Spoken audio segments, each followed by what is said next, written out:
يا لجد سروره قد توالى بحديث قد أنام نوالا جل من شرف الوجود بنور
belah menjadi dua. Apakah ada? Tentu tidak. Inilah mukjizat baginda Nabi Muhammad sallallahu alaihi wasallam. Tidak ada nabi-nabi yang bisa mengikuti mukjizat tersebut. Inilah nilai khususiyah yang Allah berikan kepada Nabi kita Nabi Muhammad sallallahu alaihi wasallam. Maka kita nih harus bangga. Kita harus bangga menjadi umatnya Nabi Muhammad. Kenapa kita harus bangga? Ketika nanti di yaumil akhir ada nabi-nabi dan ada seorang hamba. Pada saat itu seorang hamba yang banyak dosanya meminta syafaat. Meminta syafaat kepada para nabi, para anbiya. Lalu apa yang dijawab oleh para nabi tersebut? Nafsi. Aku, kamu. Urusanmu. Tapi apa yang disebutkan oleh baginda Nabi Muhammad SAW? Yang kita tahu apa ceritanya, yang sangat masyhur, sangat terkenal ketika meninggalnya saja, menyebutkan ummati, betul. Menyebutkan di mana umatku, bagaimana dalam keadaan umatku. Nabi gak pernah memikirkan keadaan keluarganya.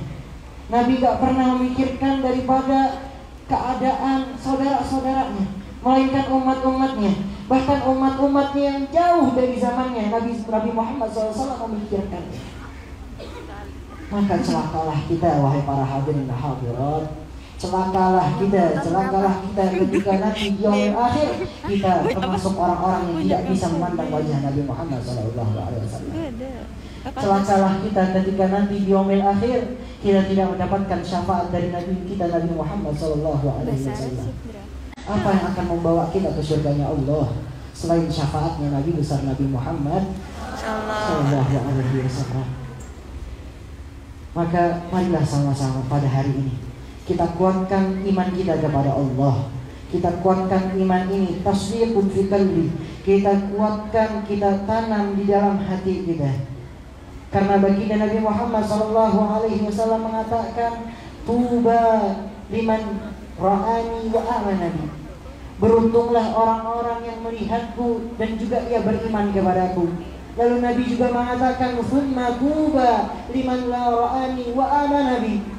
Beruntunglah juga orang-orang yang tidak pernah melihat kepadaku, tidak pernah lihat, dan dia tidak ada di zamanku, tetapi dia beriman kepadaku. Mungkin kita nggak pernah melihat wajahnya Nabi Muhammad SAW, tapi hati ini nyambung kepada Nabi kita Nabi Muhammad SAW.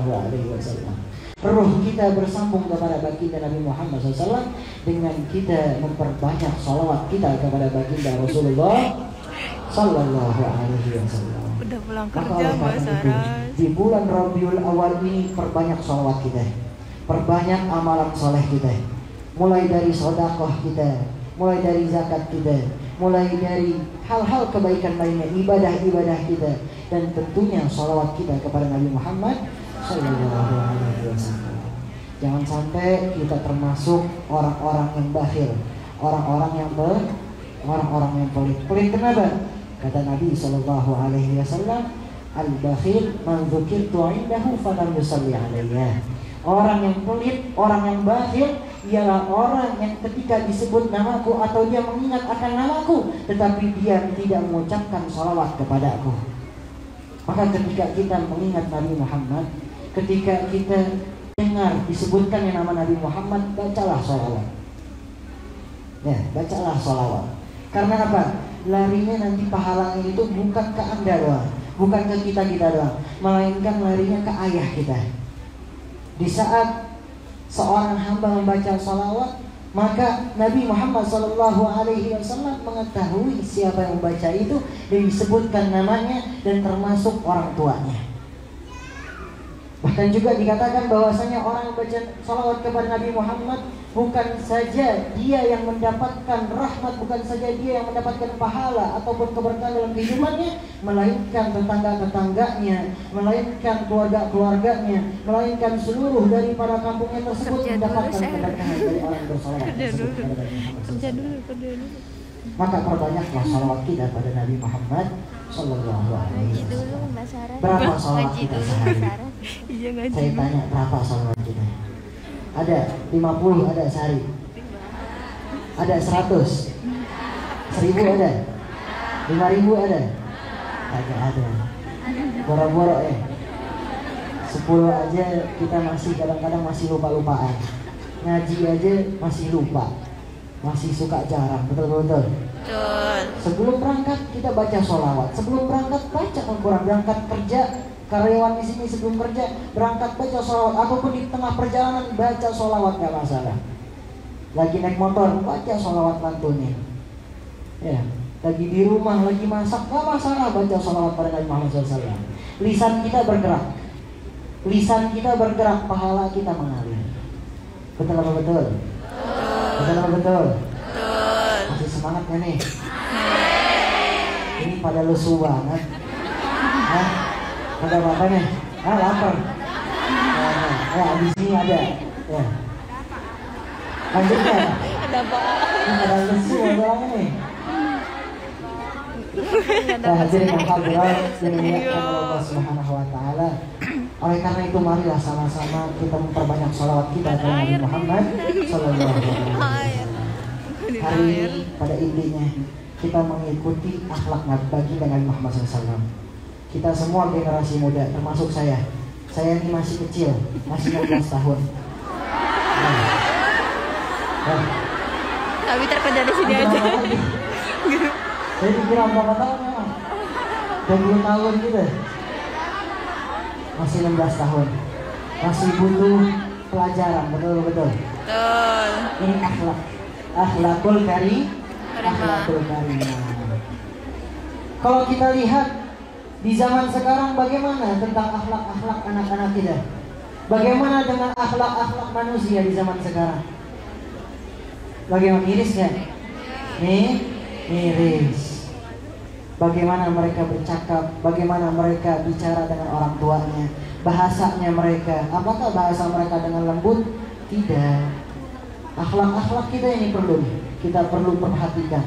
Datang ke majelis taklim, fokus, niatkan dengan niat yang baik. Jangan sampai datang ke majelis taklim hanya untuk main HP. Tenang deh. Betul apa betul? Datang ke majelis taklim, dengarkan ilmu yang baik, catat ilmu faedah-faedahnya, hikmah-hikmahnya catat, sehingga ilmu tersebut akan menjadi ilmu yang bermanfaat. Lalu apa? Niatkan dengan niat yang baik. Niat yang baik, sebagaimana hadis baginda Rasulullah SAW Innama a'malu binniyat wa innama likulli imri'in ma nawa. Semua itu tergantung dengan niatnya. Kita lagi kerja, niatnya dengan niat yang baik, maka insya Allah niat tersebut menjadi gudang pahala kita juga. Karena niat yang baik tersebut. Kita kerja untuk apa? Mencari rezeki, untuk mencari daripada nafkah untuk keluarga kita. Kita niatkan untuk apa? Kita niatkan untuk memberikan nafkah kepada keluarga kita. Agar kenapa? Agar mereka selalu bisa beribadah pada Allah. Kita cukupkan makannya. Betul. Supaya mereka bisa beribadah, pahala tersebut akan terus mengalir. Idza ahabballahu 'abdan, apabila seorang hamba dicintai oleh Allah, maka malaikat Jibril akan datang. Malaikat Jibril dipanggil oleh Allah Subhanahu wa taala. Sesungguhnya Allah Subhanahu wa taala mencintai fulan, mencintai seorang hamba, maka cintailah dia. Sehingga apa? Malaikat Jibril mencintai dia. Lalu malaikat Jibril naik dan juga berseru, sesungguhnya Allah Subhanahu wa taala mencintai fulan, mencintai seorang hamba, maka cintailah dia. Maka ahlus sama, maka orang-orang penduduk langit akan mencintai seorang hamba tersebut yang dicintai oleh Allah Subhanahu wa taala. Apa amalan yang dicintai oleh Allah Subhanahu wa taala? Seketika baginda Rasulullah sallallahu alaihi wasallam pernah ditanya. Baginda Rasulullah pernah ditanya oleh para sahabatnya, apa saja amalan yang Allah Subhanahu wa taala mencintainya.